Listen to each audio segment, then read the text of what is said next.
Então abra a Bíblia no salmo da sua avó. Qual que é o salmo da sua avó? Tá vendo que eu sabia? Vejo que és profeta, apóstolo. Aleluia. Fica o teclado um pouquinho comigo. Vamos aplaudir o Senhor por louvor lindo que nós temos.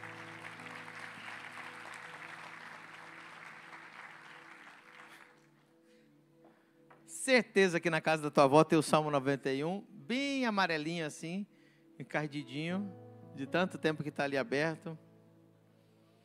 Aleluia. Verso 1.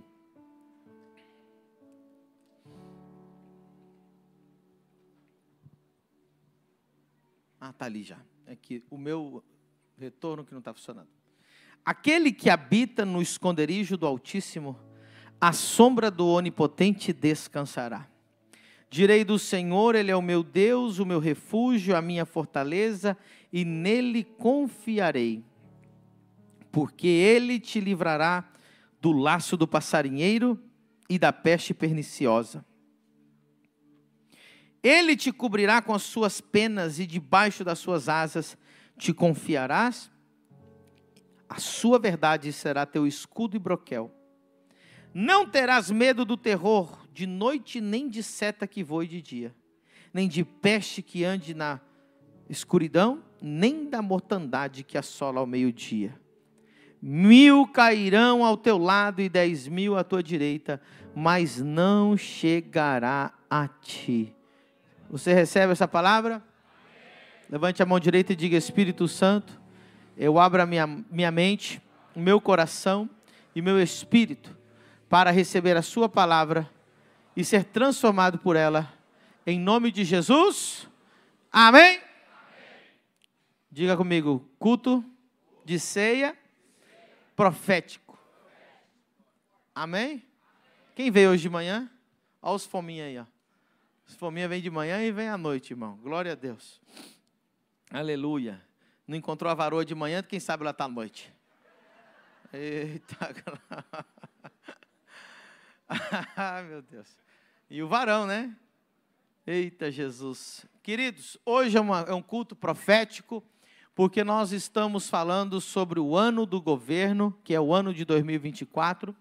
Todos os anos eu oro, como fazem milhares de pastores ao redor do mundo, que creem na unção profética, pedindo a Deus uma palavra que nos dê uma guia para o ano, em como funcionar, em como trabalhar, em como tomar decisões. Por exemplo, 2023, Deus falou conosco que seria o ano da expansão. Nós tínhamos ali entre 300 e 400 membros, e nós em 2023, no final do ano, encerramos o ano com 1.600 membros, inauguramos esse templo novo, fizemos a grande cruzada de milagres lá em Camboriú, expandimos dentro da cidade, expandimos para Foz do Iguaçu, expandimos para Maranhão, expandimos para a África, expandimos no México, e assim, mostrando que expandimos na internet, tivemos milagres que viralizaram ao redor do Brasil, nossa autoridade, nossa presença foi expansão em todos os aspectos, né? E batizamos muita gente. E quando chegou o finalzinho de 2023, o Espírito Santo falou comigo que 2024 era o ano do governo. Diga comigo: 2024, ano do governo. Isso foi lá em novembro, dezembro, e recentemente, há umas 2 semanas atrás, eu fui olhar na internet sobre as notícias mundiais, e apareceu uma notícia para mim, muito interessante: 2024, o ano com mais eleições da história da humanidade. Desde que o mundo é mundo, nunca houve um ano como 2024, onde tantos países vão ter eleições e tantas mudanças de governo como esse ano. Falei, olha, que confirmação que Deus tinha falado. Esse ano também é ano de eleições municipais no Balneário Camboriú e no Brasil todo, amém? E então Deus foi, obviamente, eu também pesquiso. Deus nos deu, graças a Deus, os idiomas, a gente fala inglês, espanhol, então comecei a pesquisar grandes homens de Deus, grandes mulheres de Deus, profetas, profetisas, homens de Deus de diferentes partes do mundo para ver o que Deus tinha falado com eles sobre 2024. E uma das profetisas que eu mais respeito anunciou também um ano dizendo assim, olha, o ano que Deus vai levantar os Josés que vão governar.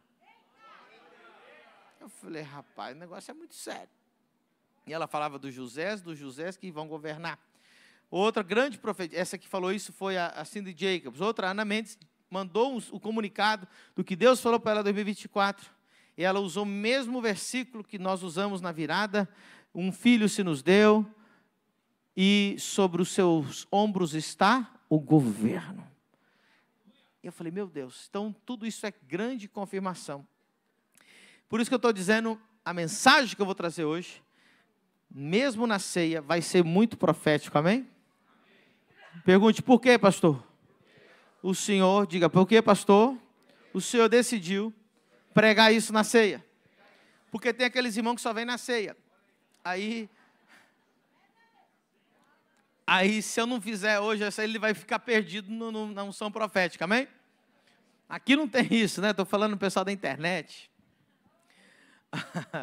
Amém?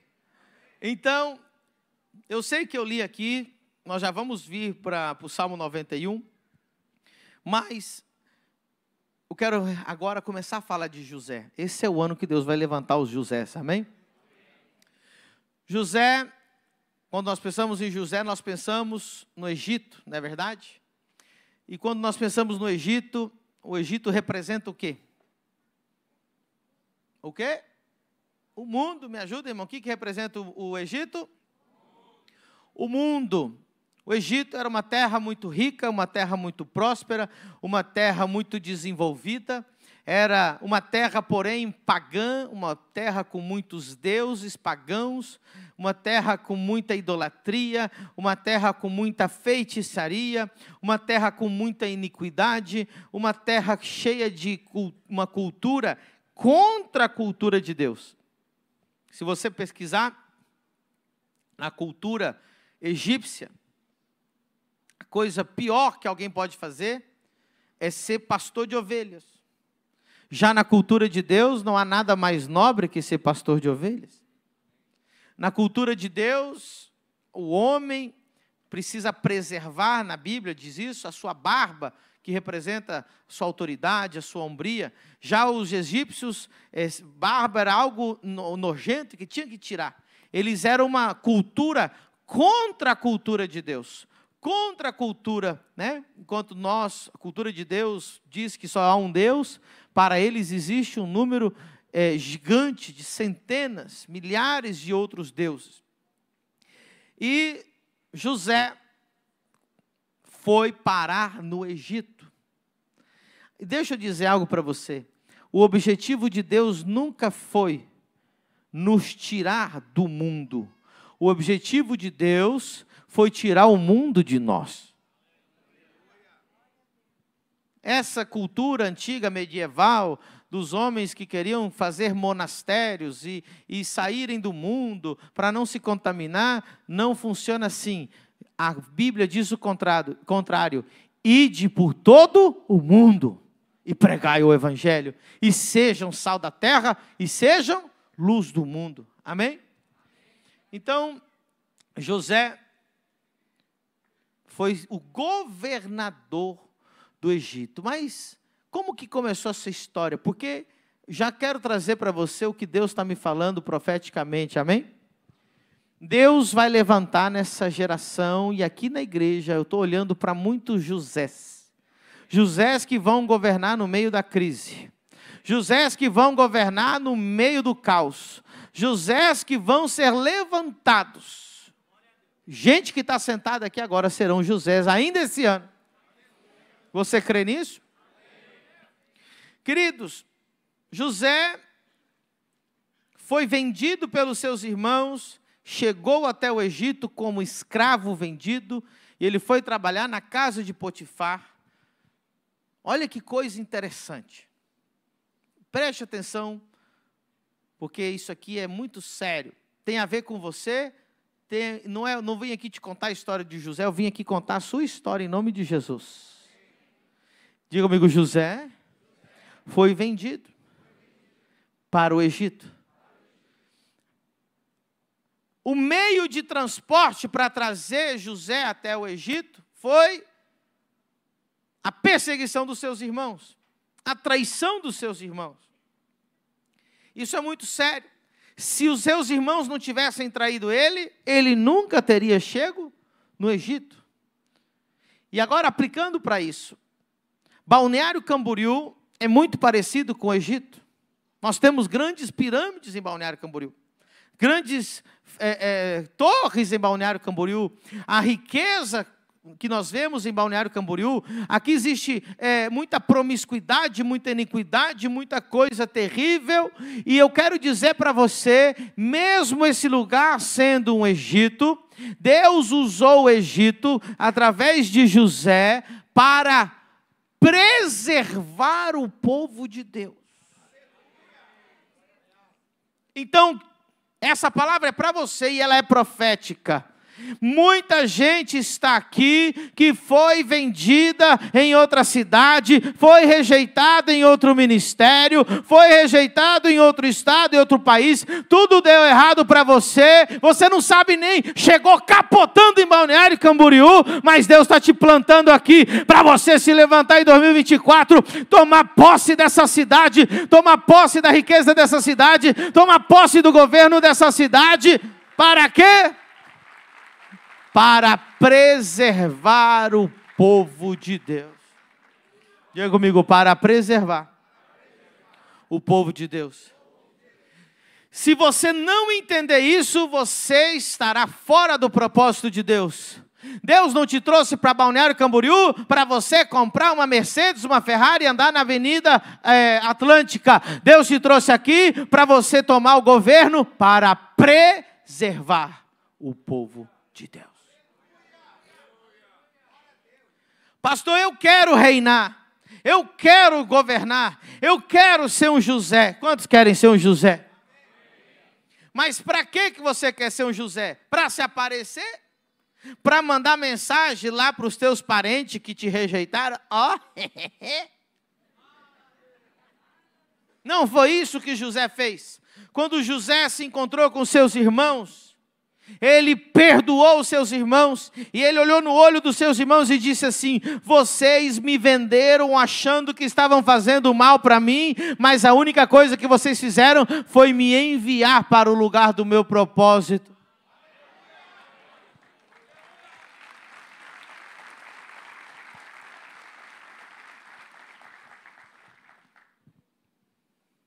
Falei que o culto era profético.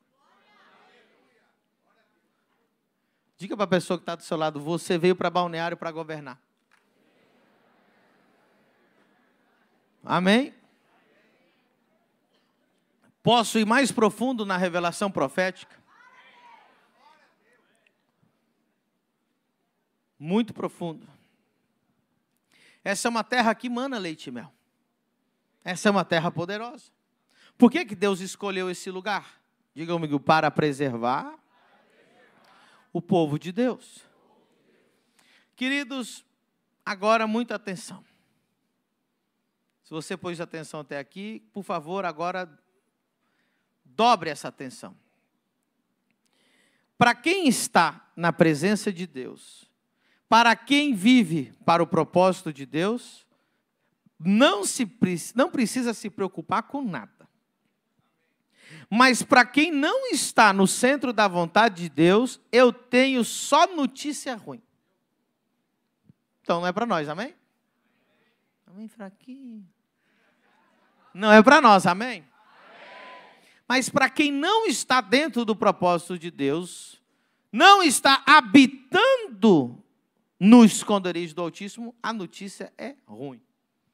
Nós estamos entrando, e isso não falo eu, somente falo centenas de profetas ao redor do mundo e centenas de economistas, todo mundo está falando que vai vir um grande colapso financeiro nos próximos anos. Um general americano disse que 2025 talvez comece uma guerra parecida com a Terceira Guerra Mundial. E ele falou isso publicamente.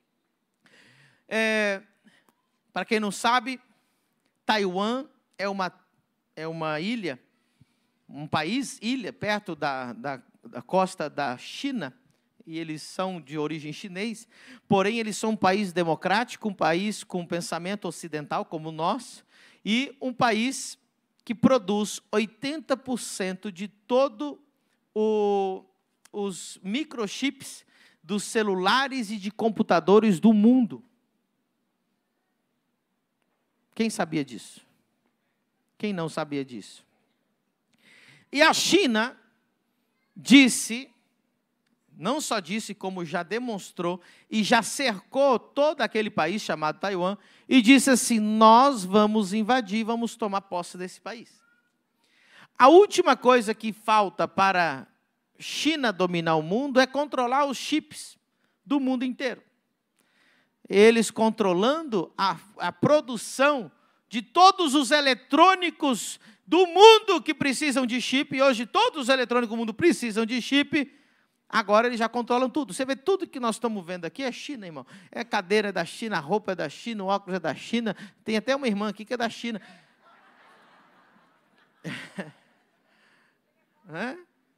O teu celular foi feito na China, o teu relógio feito na China, o teu sapato feito na China, teu brinco é feito na China, tua camiseta é feita na China, teu botão da camisa é feito na China, a tinta que pintou seu cabelo foi feita na China, e assim, a máquina que cortou seu cabelo foi feita na China, a comida que você comeu hoje foi feita numa panela que foi feita na China, e assim vai.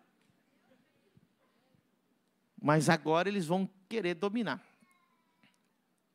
um dos recursos mundialmente mais importantes, os chips, os microprocessadores de todos os eletrônicos do mundo. E aí, os Estados Unidos já disse, se fizer isso, nós vamos entrar em guerra. Agora, por coincidência ou não, 2024 tem eleição em Taiwan.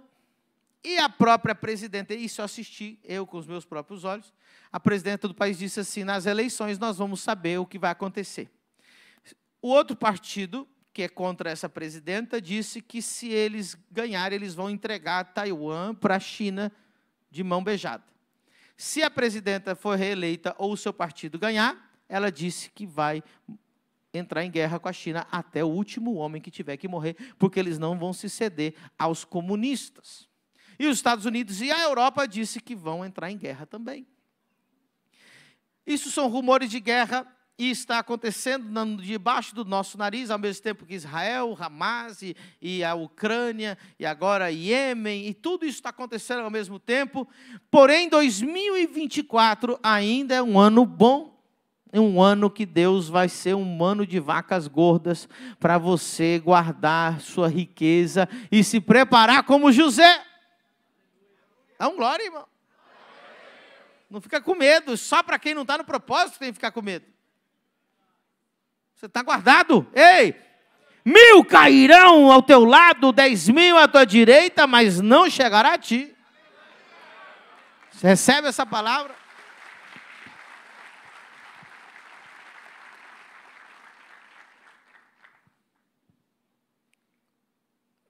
Por que Deus levantou José no Egito?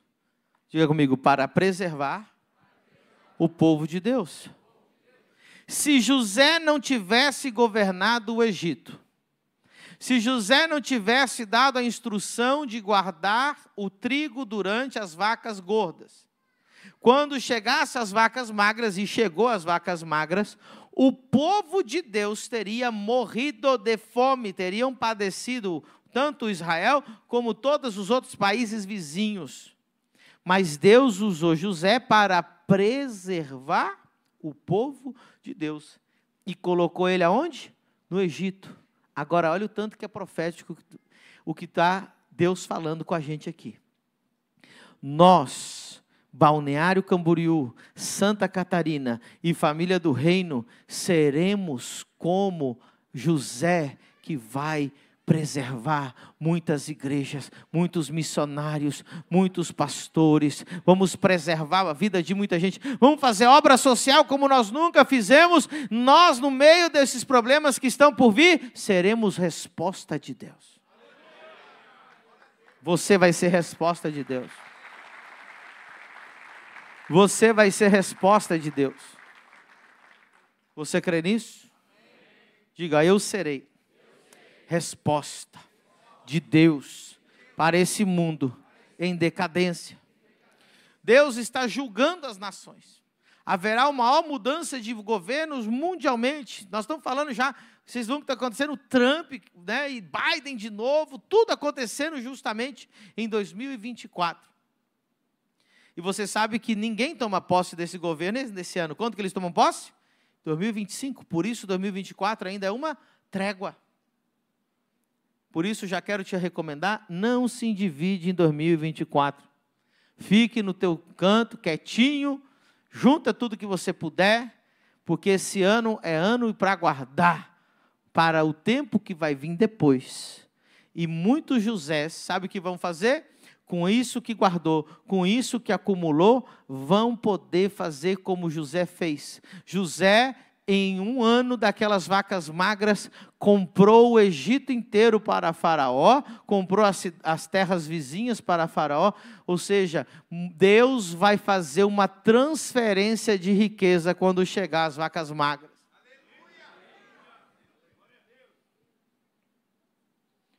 Acho que eu vou pregar outra coisa, o povo está meio assustado. Vou pregar 3 passos para a prosperidade. Você vai ver que entra um povo aqui no avivamento. Ou eu prego o que Deus mandou? Amém? Quem está entendendo o que Deus está querendo falar? Pior coisa que você pode fazer agora é se distrair. Pior coisa que você pode fazer agora é desanimar. Pior coisa que você pode fazer agora é achar que nada vai acontecer. Agora eu quero falar, por que Deus escolheu a José para governar no Egito? E o que você tem que fazer para você governar em Balneário Camboriú, ou em Camboriú, ou em Santa Catarina, onde nós estamos, ou o lugar que você for voltar? José começou na casa do pai dele. Você sabe por que José foi vendido pelos irmãos? Porque José, quando ele ainda tinha ali os seus 15, 16 anos, ele supervisava os irmãos, via o que estava errado e contava para o pai dele. Ele já tinha um espírito de governo. Ele não aceitava coisa errada. Ele não aceitava desperdício. E ele queria cuidar das coisas do pai dele. E os irmãos ficavam com raiva e falavam, esse irmão nosso é X9. Cagueta. Mas não era, é que já estava o espírito de governo dentro dele. Sabe, irmão, quem tem o espírito de governo, para os outros você é chato. Não, você não é chato, é que você gosta das coisas bem feitas. Gosta das coisas sérias. Gosta de fazer as coisas com excelência. Amém? Então José não governou, começou governando no Egito. José começou governando desde pequeno na sua própria casa. Ele era alguém que ajudava o seu pai a governar.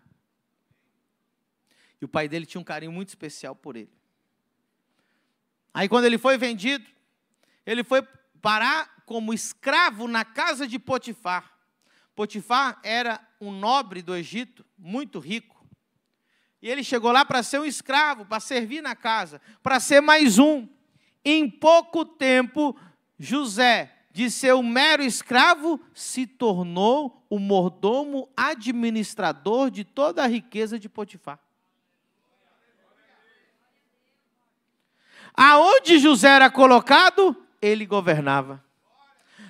Não interessa. Ei, tem gente aqui que pode entrar para trabalhar no supermercado, daqui a pouquinho vai ser gerente. Porque tem o espírito de governo dele. Aqui não tem ninguém com espírito de preguiça, não tem ninguém que rouba o patrão, não tem ninguém aqui que mente e não vai no trabalho e diz que está doente. Não acontece isso aqui. Todo espírito de governo que tem aqui. Amém? Em nome de Jesus. Sabe por que eu estou falando isso? Porque é muito bonito querer governar no Egito, mas Deus só põe para governar no Egito aqueles que primeiro governam a sua casa e aqueles que governam as coisas do seu patrão. A Bíblia diz, se você não é fiel ao teu patrão, você nunca será fiel a Jesus. Sabia que tem um monte de crente ladrão? Ladrão? Pastor, como que crente é ladrão? Você rouba o tempo do teu patrão. Teu patrão te paga para você trabalhar 8 horas e você fica no teu celular e finge que está doente, vai no banheiro, finge que está fazendo cocô, mas para ficar no celular. E teu patrão tem que pagar. Você é ladrão. Você roubou 1 hora que ele te pagou para você trabalhar, aí depois você vem aqui e pede para o apóstolo, olha por mim, apóstolo, que eu estou empobrecendo. Você não tem um espírito de governo, você não é sério, e Deus só vai colocar para governar quem é sério. Gente que tem excelência, gente que governa desde a sua casa, no seu patrão, no seu emprego, no seu trabalho. Então Deus vai te levantar em 2024 e te colocará em lugares que você nunca imaginou.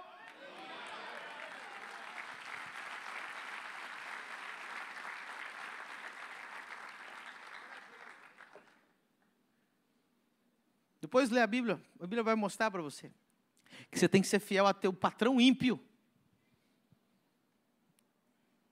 Deus não confia em ninguém que não foi fiel ao seu patrão ímpio, imagina.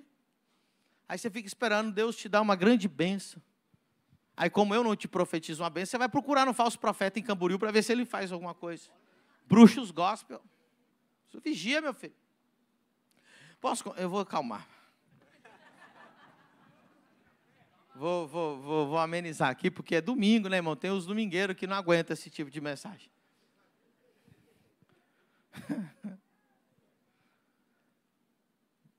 Aí, a mulher de Potifar deu em cima de José, assediou ele saiu correndo, porque ele não queria pecar, porque ele tinha temor a Deus. E sabe o que aconteceu? Ela acusou ele de uma coisa que ele não fez. Pelo contrário, ele fugiu do assédio sexual e ela acusou ele de tentativa de estupro. Foi parar na prisão. Foi preso. Irmão, prisão no tempo bíblico, até uns 200 anos, 300 anos atrás, no máximo, desde que o mundo é mundo, até uns 200 anos atrás, não existia pena de você pagar pena de tempo preso. Isso é uma coisa muito nova, isso aconteceu agora nessas democracias de hoje em dia, desse mundo esquerdista, é bonitinho lá, né, leva para tua casa. Direito dos manos. Mas no tempo bíblico, você era preso para esperar o julgamento. Não tinha esse negócio, a pena não era ficar preso. A pena era, você ficava preso até receber a sua pena. Quais eram as penas? Depende do país. Decapitado, crucificado, chicoteado, era tirado todos os seus bens. Em muitos lugares, se você tivesse uma dívida, você era entregue como escravo para trabalhar o resto da sua vida para pagar a sua dívida. E assim, você tinha que, ou arrancava a sua mão, alguma coisa fazia. Mas não tinha que ficar preso lá, porque era muito caro bancar bandido na cadeia. José não foi preso em condenação, ele foi preso esperando ser morto. Então José estava, na verdade, meu querido, no corredor da morte. Você acha que o homem que tentou estuprar a mulher de Potifar, qual que vai ser a condenação para ele?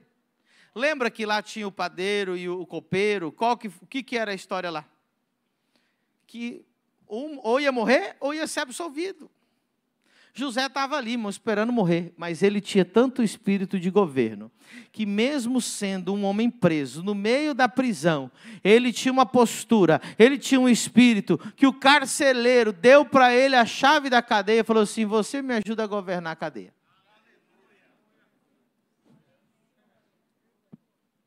Quem tem o Espírito Santo, quem tem o espírito de José, ele pode estar até na cadeia, mas até na cadeia ele governa. Ele tinha a chave. Ele era o preso que tinha a chave, ele não ia embora. Pelo contrário, ele ajudava o carcereiro. Ele colocava ordem na cadeia. Que coisa tremenda. Aonde ele ia, ele governava. Tem gente que fala assim, Deus, ou o Senhor me põe para governar milhões de reais, ou senão eu chuto o pau da barraca. O Senhor me deu aqui, eu estou numa situação muito ruim. Preste atenção, quem é fiel no...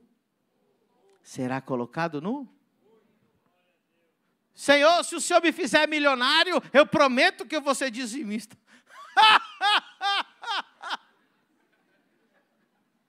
Desculpa a risada. Natural.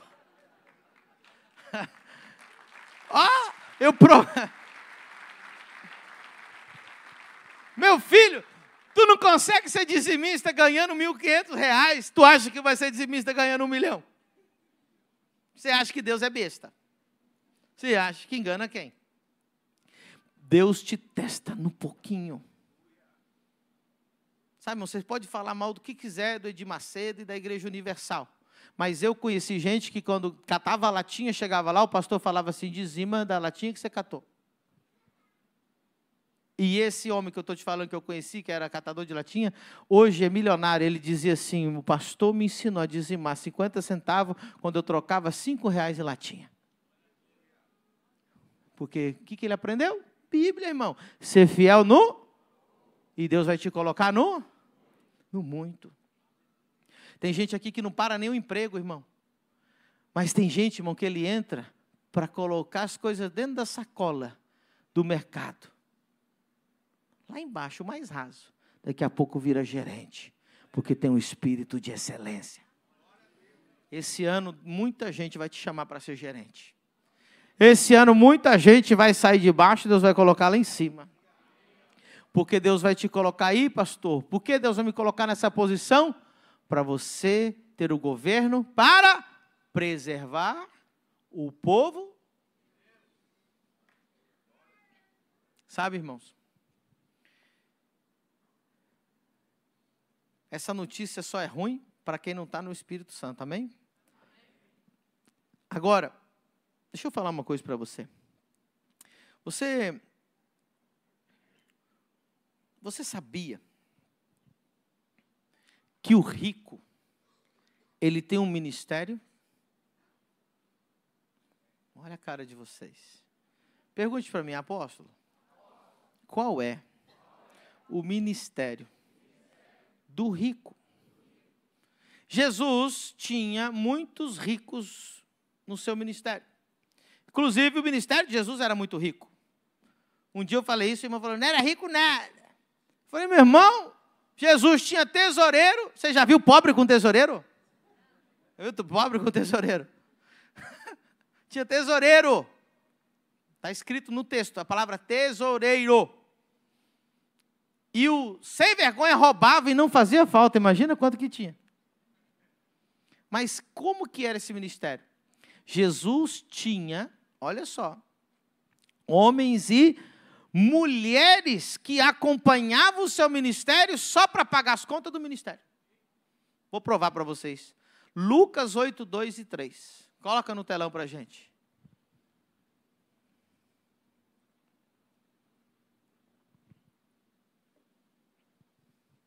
E algumas mulheres que haviam sido curadas de espíritos malignos e de enfermidades, Maria, chamada Madalena, da qual saíram 7 demônios, Joana, mulher de Cusa, procurador de Herodes, e Susana, e muitas outras mulheres que o serviam com seus... Como que elas serviam? Como que elas serviam? Olha que interessante. Deus vai levantar muitas mulheres que vão servir a Jesus com seus bens em 2024. Essas mulheres pagavam as contas. Sabe o que é interessante aqui? Quando fala assim, ó, havia muitas mulheres que acompanhavam o ministério de Jesus para servir com seus bens. Quem é a primeira que é mencionada? Diga comigo, Maria Madalena. Maria Madalena, só um detalhe aqui, um parêntese, para que você tenha conteúdo histórico e bíblico, amém? Maria Madalena era uma mulher nobre e rica que sustentava o ministério de Jesus. Ela não era prostituta.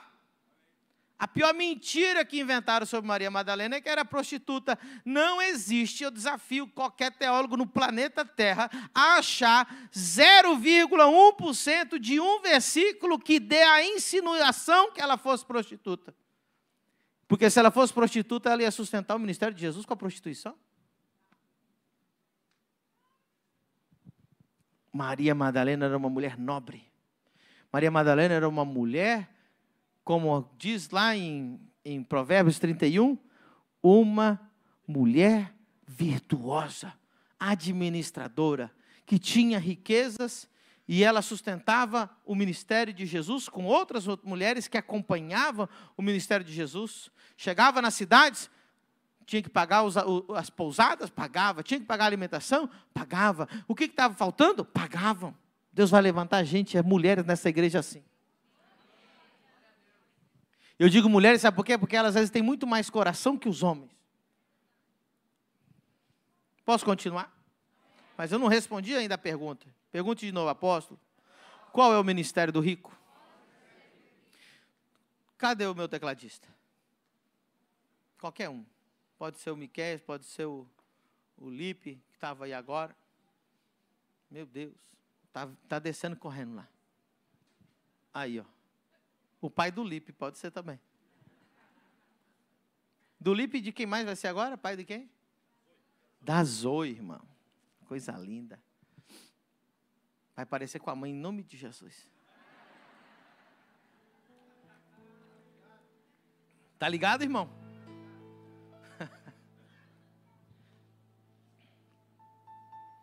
Jesus foi no dia que ele estava no Getsemane, que ele foi traído. Judas beijou o rosto dele. Foi entregue à guarda. Foi preso. Jesus começou a ser esbofeteado. Começou a tomar tapas e socos na cara. Alguns soldados arrancavam a barba de Jesus na mão. E com isso saía sangue do seu rosto.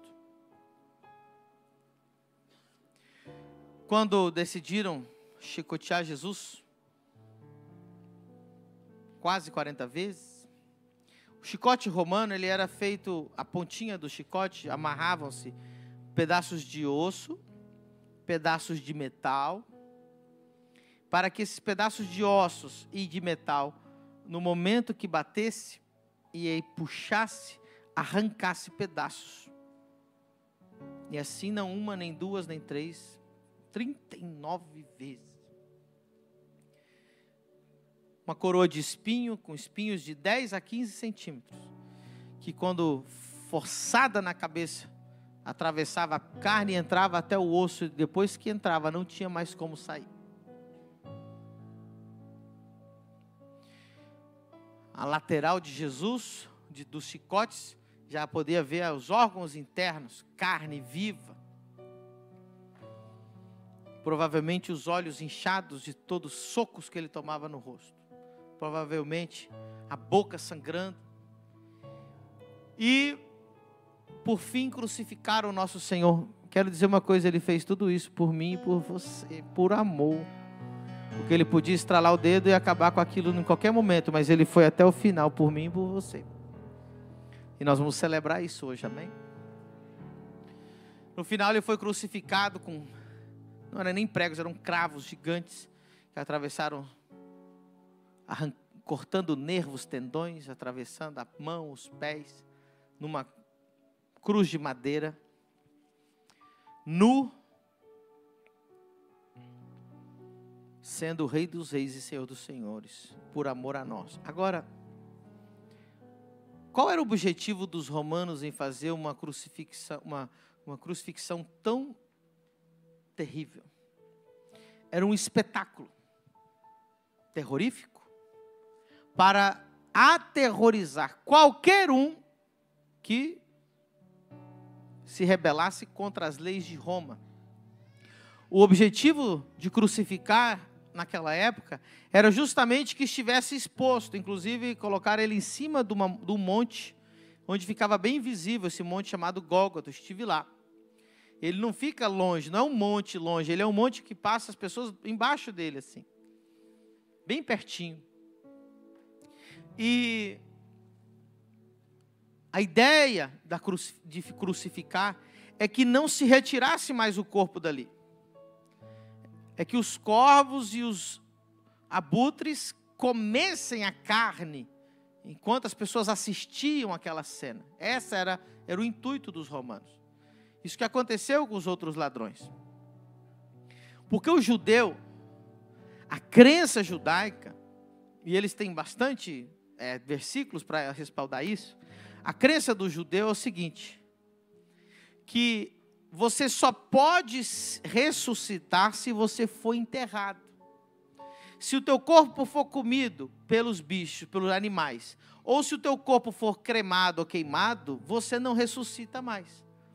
O pior castigo que você podia fazer para um judeu não era matá-lo, porque o judeu todo mundo vai morrer. O pior castigo que você podia dar para um judeu era queimar o corpo dele, por isso que existia o Geena, que é a palavra inferno, né? Que era o lugar onde queimavam corpos, ou o pior seria lançar aos animais do campo, as bestas, as feras do campo, as aves dos céus, como foi o que aconteceu com Jezabel e outros. Porque no conceito deles se acontecer isso, nunca vai participar do grande dia da ressurreição. Então esse era o grande castigo, pior castigo para um judeu. E Jesus estava nessa condição, pendurado na cruz, morto. Então apareceu um homem na Bíblia. Diga comigo, discípulo de Jesus. E diga comigo, rico. Apareceu ele, José de Arimateia. José de Arimateia aparece e ele vai diante de Pilato, que era o governador. Ele tinha a moral, ele tinha essa posição de poder falar com Pilato. Ele disse, olha, eu quero o corpo do meu mestre. Não vou deixar ele lá na cruz para os bichos comer. Eu quero o corpo. Então, ele conseguiu autorização. A Bíblia diz que Pilato enrolou ele num lençol branco, num lençol de linho. Sabe, irmãos, um lençol de linho era muito caro, porque um pedacinho de linho já era caro. As pessoas naquela época, elas tinham entre 1 e 2 peças de roupa a vida inteira. Só quem era muito próspero poderia ter, porque aquilo ali era tudo feito à mão, era muito caro. Ele enrolou Jesus naquele lençol e levou ele para o seu túmulo. Eu estive lá. Um túmulo que foi escavado na rocha, na parede de um pequeno monte. Inclusive, eu ganhei recentemente um calendário do ministério lá que cuida do jardim do túmulo. Um dia nós vamos todos juntos lá, irmão. É lindo, ele fica aberto e a hora que você chega lá, tem uma plaquinha que diz assim, ele não está aqui, ele ressuscitou. Nós vamos lá um dia. Vamos fazer uma grande caravana para Israel. Foi um dos lugares que eu mais me emocionei lá. E aí, ele colocou Jesus no seu túmulo, enrolado naqueles panos, aqueles lençóis. E chegou outro discípulo de Jesus, diga comigo, outro discípulo de Jesus. Diga comigo, rico. Nicodemos. Tudo isso está no mesmo capítulo da Bíblia. Eu sei que todo mundo já leu. O povo são leitores assíduos aqui na família da gente. Aí chegou então Nicodemos. O texto vai dizer que ele vai trazer óleos essenciais. Essências. A tradução vai dizer aloes. Se você fizer o cálculo, porque ele está nas medidas antigas, na medida de hoje, seriam 70 litros de aloes. Diga comigo, 70 litros. Quem já comprou um pouquinho de óleo essencial? Quem já comprou? Quanto que custa um vidrinho assim? Tem de 100 reais, tem de 50 reais. Desse tamanho, imagina 70 litros. O cálculo que eu fiz hoje seria, no mínimo, 200 mil reais em óleos essenciais. Para embalsamar um corpo, não se precisava daquilo tudo. Com 3, 4, 5 litros já era um exagero. Mas ele não trouxe. Ele trouxe quanto? 70 litros para embalsamar o corpo de Jesus. O que os óleos essenciais fazem com o corpo? Preserva, para não apodrecer, para não perecer. E ali fizeram aquele trabalho. Cuidaram. Pergunte pela última vez, diga: apóstolo, qual é o ministério do rico?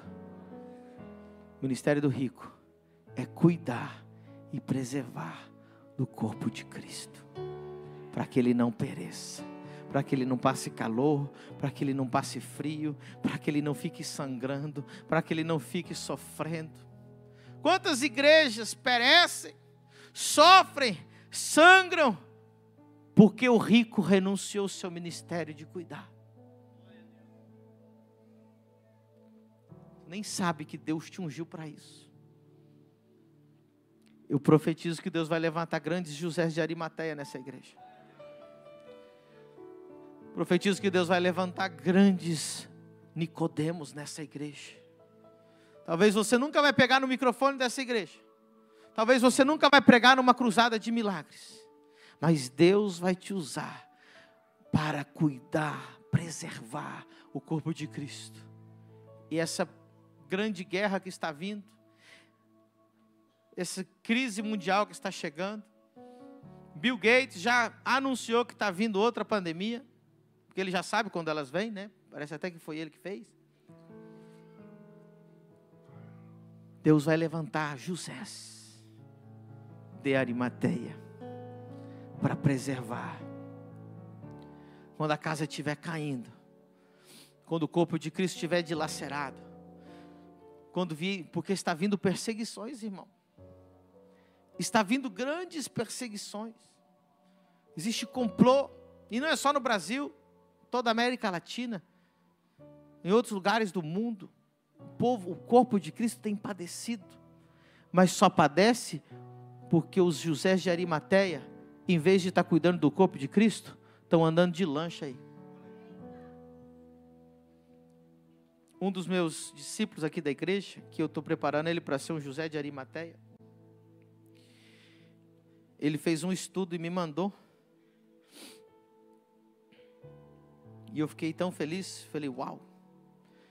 Ele fez um estudo dos José de Arimateia desse tempo. De homens que têm grandes fortunas. Aí tem aqui um homem, R.L. Le Tourneau, que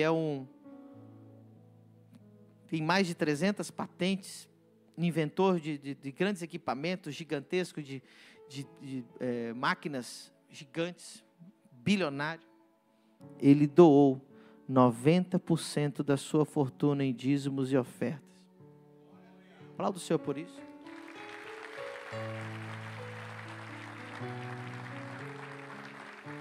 Ele é conhecido como o revolucionador técnico das grandes obras dos Estados Unidos. Ele mudou a história das obras dos Estados Unidos. E ele doou 90% de tudo. William Colgate. Alguém escova o dente com Colgate? Ele doou, ofertou 50%. A vida dele toda. De toda a sua fortuna em dízimos e ofertas. José de Arimateia. Henry Parsons, o dono da Quakers, daquela veia Quaker, já viu? Com aquele cabelinho branco assim dos lados. A veia mais conhecida do mundo. Também empresa bilionária. Ofertou e dizimou 70% de toda a sua fortuna.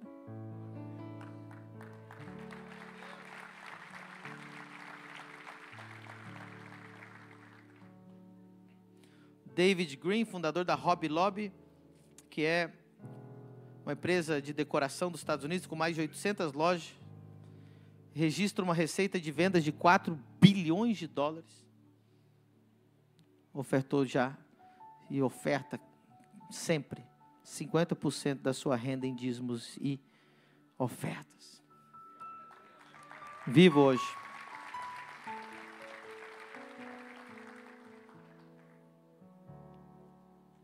Eu estou lendo aqui sobre eles. Profetizo que daqui 10 anos, 20 anos, pessoas do mundo vão ler a sua história. Olha, lá em Balneário Camboriú, Deus levantou um José de Arimateia que preservou o corpo. Sabe, irmão, eu ainda estou anos-luz de ser um José de Arimateia. Anos-luz ainda. Não em tempo, mas em quantidade de dinheiro. Em tempo eu acho que eu estou breve, em nome de Jesus. Mas quando veio a pandemia, irmãos, eu entrei na internet e eu disse, se tem um pastor passando necessidade, me mande mensagem. E o Lucas estava comigo naquela noite.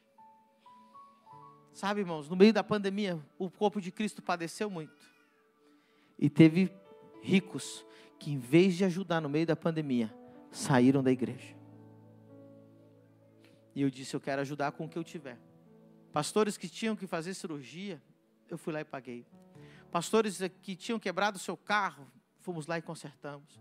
Pastores que tinham telhado caído em casa, fomos lá e arrumamos. Pastores que tinham a geladeira vazia, fomos lá e ofertamos. Pastores que tinham sido abandonados porque já eram velhos e já ninguém mais cuidava deles, nós ofertamos. E ainda continuamos fazendo esse trabalho. Não posso ficar aqui todo dia contando as coisas que a gente faz. Mas eu não deveria ser José de Arimateia, porque eu sou pastor. Deus tinha que levantar empresários nessa igreja, com esse coração. Deus vai levantar Josés. E eu vou dizer uma coisa, faz mais quem quer do que quem pode. Talvez você não seja um bilionário. Talvez com pouco que você tem, você já vai preservar o corpo de Cristo. Assim como eu, no meio da pandemia, eu estava com a igreja com 30 membros, mas eu me levantei e eu disse, eu não vou deixar o corpo de Cristo padecer. Eu vou fazer alguma coisa. Você quer governar? Esse ano Deus vai te colocar nesse cargo, nessa posição. Mas qual que é o objetivo? Se aparecer? Instagram? Postar fotinha? Escute. Tem gente que Deus já tem levantado. Agora, nas primeiras semanas de janeiro, que eu já estive conversando com alguns discípulos, Deus está colocando negócios multimilionários na mão deles, assim, ó. E eu quero avisar essas pessoas. Tem gente que está aqui, com coisas de milhões nas mãos. Não é para você bater foto na Avenida Atlântica. É para você preservar o corpo de Cristo nos anos que estão por vir. Não vai ter muito emprego, mas sabe o que vai acontecer? Os Josés dessa igreja vão dar emprego para todo mundo. Não vai ter muita comida, mas sabe o que vai acontecer? Os Josés dessa igreja vai abrir o mercado solidário e vai dar de comer aos que estão padecendo necessidade. Inclusive esse ano, esses 2 ministérios vão ser levantados na igreja. Nós vamos fazer um ministério de ajuda social como nunca antes. E nós vamos levantar o departamento de emprego, para poder arrumar emprego para todo mundo dentro dessa igreja. Aplauda o Senhor, igreja.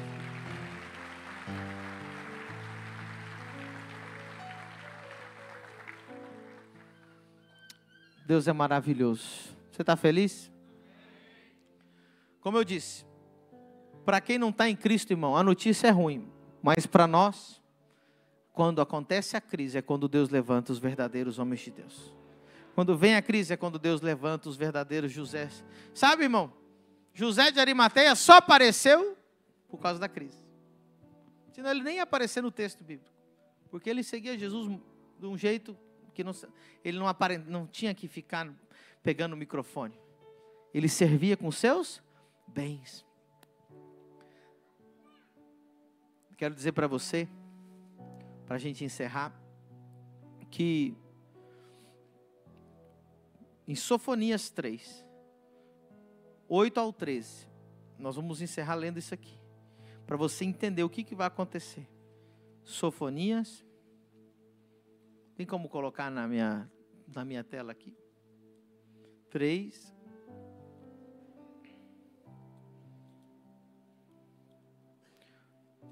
8, diz assim: portanto, esperai-me, diz o Senhor, no dia em que eu levantar para o despojo, porque o meu decreto é, olha o que Deus está fazendo, ajuntar as nações e congregar os reinos, para sobre eles derramar a minha indignação e todo o ardor da minha ira. As nações serão julgadas nesses próximos anos.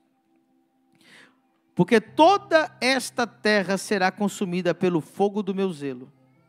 Porquanto então darei uma linguagem pura aos povos, para que todos invoquem o nome do Senhor, para que o sirvam com o mesmo consenso. Da além dos rios da Etiópia, meus zelosos adoradores, que constituem a filha dos meus dispersos, me trarão sacrifício. Naquele dia não te envergonharás de nenhuma de tuas obras, com as quais te rebelaste contra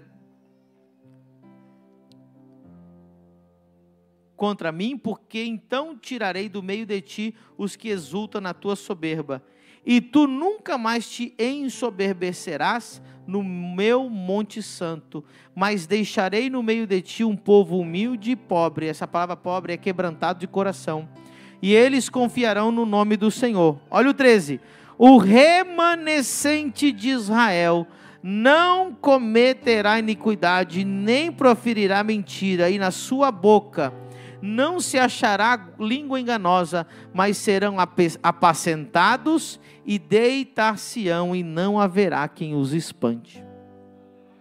Diga comigo, remanescente. Deitar-se-ão e não haverá quem os espante. Olha o texto, temos aqui um contraste. Eu quero encerrar com isso.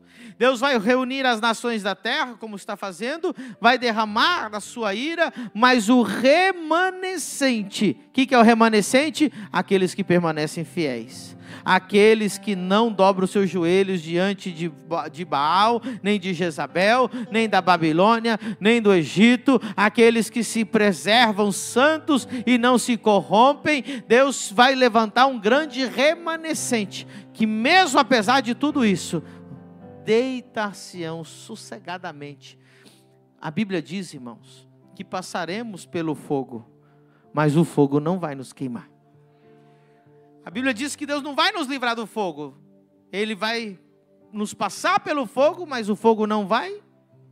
E não diz que vai nos livrar das águas. Passaremos pelas águas, mas ela não nos afogará. Então, eu recomendo que em 2024 você comece a jejuar.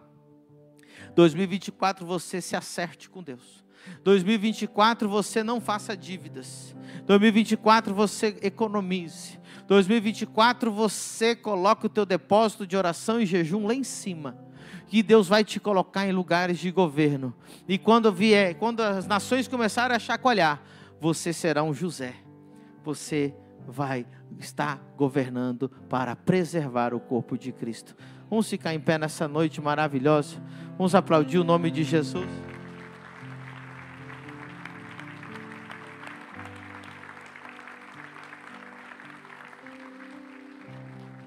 Aleluia. Feche os seus olhos, vamos orar. Pai, em nome de Jesus, eu peço que o teu Santo Espírito agora seja derramado sobre toda essa igreja aqui presente. E que teu Espírito Santo venha agora ativar no coração dos irmãos o espírito de José, o espírito de excelência, o espírito de governo, aquela unção de governo que o Senhor tinha sobre o José. E eu profetizo que muitos Josés de Arimateia levantarão-se aqui, e haverá um grande remanescente.